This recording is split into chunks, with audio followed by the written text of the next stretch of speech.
To escape the killer's pursuit, the girl cut the rope without hesitation. While the two male killers fell into the river, the female killer steadied herself, grabbed Sion's head, and slammed it against the wooden board. Fortunately, Sion had grown up in the forest since childhood, and her physical fitness was no worse than the killer's. However, the killer pulled out a dagger at this moment. Left with no choice, Sion clamped the killer with her legs, then kicked the killer's face hard. The killer, unable to hold on, finally fell into the water. Though Sion was temporarily out of danger, the crisis was far from over. She was soon caught up by the killer who had climbed ashore. Facing a killer who was almost twice her size, Sion had no way to fight back for a moment.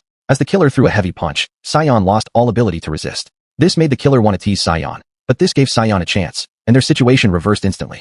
Sion then picked up the rope and tied the killer up tightly. The more he struggled, the tighter the rope would bind him. Yet the matter wasn't over. There were still two killers left for her to deal with. After running continuously for 2 hours, Sion finally heard the sound of a car. But when she reached the road, the police car had already driven far away. So Sion decided to snatch a passerby's motorcycle, but a gunshot suddenly rang out. She turned around and found the female killer had caught up. Helpless, Sion could only ride the motorcycle and flee quickly. The female killer chased closely behind, but at the critical moment, Sion stopped suddenly. The female killer, unable to react in time, crashed into a tree instantly. Seeing the female killer dead, the last killer arrived. Sion had to run again. She soon reached a dock, got on a speedboat, and escaped quickly. However, the killer still chased her closely. Sion knew their feud had to end, so this time she chose to take the initiative. The two immediately engaged in a life-or-death fight. But at this moment, a patrolling policeman suddenly spotted them and ordered both to stop at once. Meanwhile, the speedboat began to rush toward the dock.